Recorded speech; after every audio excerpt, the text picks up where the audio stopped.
Assalamualaikum warahmatullahi wabarakatuh. Kembali lagi bersama saya di channel Cucuk Nopo. Di sini saya akan membahas seputar rambut ya, yang seperti biasa channel saya ini membahas tentang rambut ya. Oke. Jadi bagi kalian yang baru datang ke channel saya ini, jangan lupa di like dan subscribe ya, karena itu membuat saya bersemangat untuk membuat video-video ya yang sangat bermanfaat untuk kalian. Oke, jadi sini saya akan membahas ya. Jadi banyak sekali yang komentar bagaimana bagaimana cara membuat rambut belakang itu lemes, nggak berdiri, membuat rambut tuh jadi mudah jatuh, mudah diatur atau apapun itulah ya. Intinya itu adalah sekarang saya akan membahas cara mengatasi rambut yang berdiri. Sebelum memberi tips ini, jadi saya akan memberi pengalaman saya ya, karena saya dulu juga pernah mengalami yang namanya rambut berdiri ya. Itu semenjak saya menginjak SD sampai masuk MTS, antaranya MTS SMP lah. Antaranya saya itu dulu itu rambut belakang sini ini masih rada-rada berdiri nih. Oke, jadi saya itu mengalami yang sama seperti anda yang kalau kesannya itu rambutnya itu berdiri dan nggak bisa mengatasinya. Udah disampoin lah, udah diapain lah, tetap nggak bisa. Dan ini adalah salah satu opini saya ya, bagaimana cara mengatasinya saya dalam mengatasi rambut yang suka berdiri. Oke, jadi menurut opini saya itu rambut yang berdiri itu kaku dan juga pendek rata-rata. Di situ saya mulai menyadari akan mencoba suatu hal, yaitu dengan cara memperpanjang rambut. Dan setelah saya sudah memperpanjang rambut dan hasilnya rambut itu udah nggak sering berdiri lagi karena ketolong dengan rambut yang sangat panjang. Ya, kenapa sih gara-gara rambut panjang rambut bisa jatuh?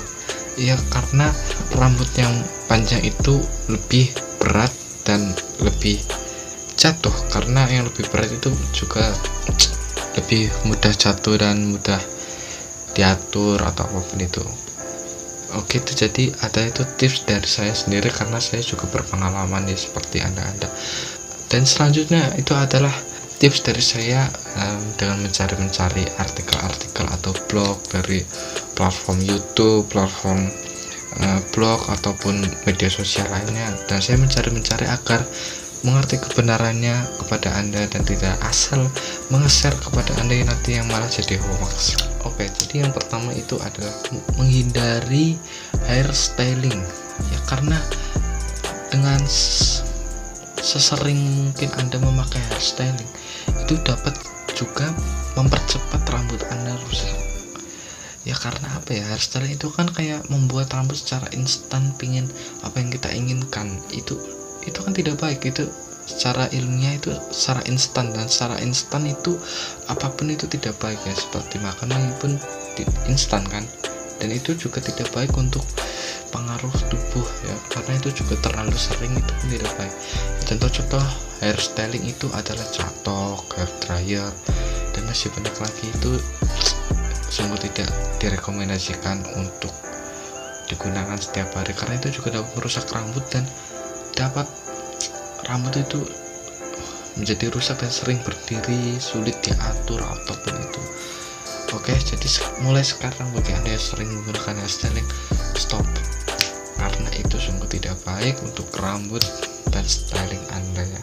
Secara alami ingin anda lemaskan, ingin anda jatuhkan, malah alhasil malah kebalikannya menjadi berdiri terus dan sulit diatur. Oke, kita lanjut yang kedua, mengoptimalkan keramas ya. Di video-video saya sebelumnya itu juga sudah sering ya saya jelaskan tutorialnya, tapi ini juga penting karena makanya itu dari saya ini menjelaskan lagi kepada Ale yang skip video saya ya. Oke, jadi kenapa sih harus mengoptimalkan keramas ya? Karena keramas itu dapat kayak merestar rambut dari minyak rambut yang kotor ataupun jelek ataupun apapun itulah, juga dapat memperbaiki rambut. Tapi sisi negatif keramas itu pun juga tidak baik, karena juga dapat mengurangi semua minyak-minyak yang di rambut, dan alhasil rambut menjadi rusak dan susah diatur. Maka dari itu, bagi kalian yang jarang keramas, mulai sekarang Anda harus sering-sering meneliti rambut Anda. Kalau berkering ataupun rusak, segeralah keramas. Kalau tidak keramas, ya itu resikonya dapat bercabang lah, dapat rusak lah, susah diatur lah, antara lain itu. Oke, mulai sekarang Anda harus sering-sering keramas. Tapi rekomendasi keramas bagi saya ya seperti biasa, itu 2 atau 3 hari sekali. 2 atau 3 hari sekali. 3 hari sekali. Kita lanjut yang ketiga, memberi nutrisi pada rambut. Dengan memberi nutrisi pada rambut tentu akan bisa mengatasi rambut yang kaku, sulit diatur, dan yang berdiri atau yang sebutnya mengembang. Ya, karena rambut nutrisi ini bisa memperbaiki rambut-rambut yang rusak lah, yang mengembang lah, ataupun yang pokoknya yang pada sisi negatifnya bisa dibenarkan dengan cara menambahkan nutrisi ke rambut. Oke, apa aja sih nutrisi pada rambut itu? Yaitu antara lain vitamin E, protein ataupun zinc. Itu adalah salah satu produk yang bisa ditemukan di toko-toko terdekat ya dengan mudah, dan harga pun banyak terjangkau oleh anak-anak sekolah ataupun kalangan-kalangan anak muda ya, seperti saya ini ya.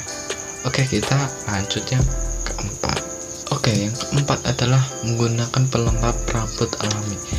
Ya, karena rambut alami itu lebih aman, lebih terasa gimana ya, kalau menurut saya juga lebih enak ya, juga tidak ada bahan-bahan kimia sedikit pun, dan itu dapat mencegah rambut dari bahan-bahan kimia yang dapat merusak rambut ataupun pokoknya yang dapat menyebabkan rambut bercabang ataupun kering. Karena walaupun pelembab rambut tulisannya vitamin apa, tapi yang secara beli atau tidak alami itu masih ada bahan kimia yang dapat merusak rambut lah, walaupun itu tidak terlalu parah, tapi itu juga tidak baik untuk kesehatan rambut. Maka dari itu saya merekomendasikan untuk Anda itu dengan menggunakan bahan-bahan alami. Apa aja sih bahan-bahan alami yang dapat melembabkan rambut? Kayak antara lain itu adalah minyak miri, minyak zaitun, minyak MHS yang kemarin saya buatkan video sebelumnya ya. Bagi kalian yang belum nonton bisa melihat video saya sebelumnya, dan jangan lupa di like dan subscribe juga. Berapa kali sih bang cara menggunakan bahan-bahan alami ini dalam beberapa kali sehari atau berapa kali seminggu ataupun sebulan? Ya, rekomendasi saya itu adalah 2-3 kali dalam seminggu. Oke, itu adalah penjelasan dari saya. Dan sekarang kita lanjut yang kelima. Yang kelima adalah menggunakan sampo atau conditioner yang tepat untuk rambut Anda. Ya, karena apa ya Kak? Biasanya itu rambut juga mengikuti aluran sampo apa yang kalian pakai, apa nyamannya dengan rambut kalian. Jangan misalkan Anda sekarang pakai sampo ini, besok kedua ganti ini, itu tidak baik. Seperti saya itu sering ganti-ganti sampo. Karena apa ya, karena rambut saya ini cocok di berbagai sampo, tapi sampai sering saya gunakan itu adalah sampo Lifebuoy, sampo yang biasa aja, yang tidak terlalu mahal untuk kalangan kaum seperti saya yang bisa membeli dengan sendiri ya. Juga di rambut pun enak gitu, bisa melemaskan rambut setelah sampoan yang tadinya kasar jadi gampang diatur, gampang dielus-elus kayak gini contohnya tuh ya.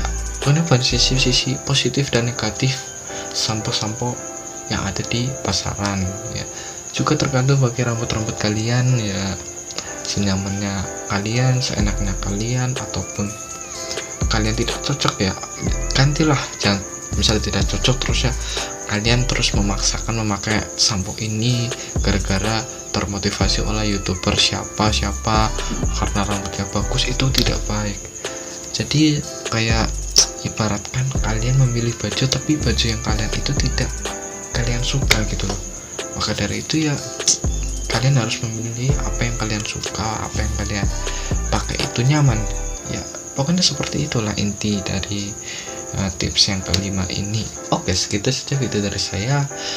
Semoga bermanfaat bagi kalian ataupun bagi kalian ya. Ya, sekian dari saya. Assalamualaikum warahmatullahi wabarakatuh.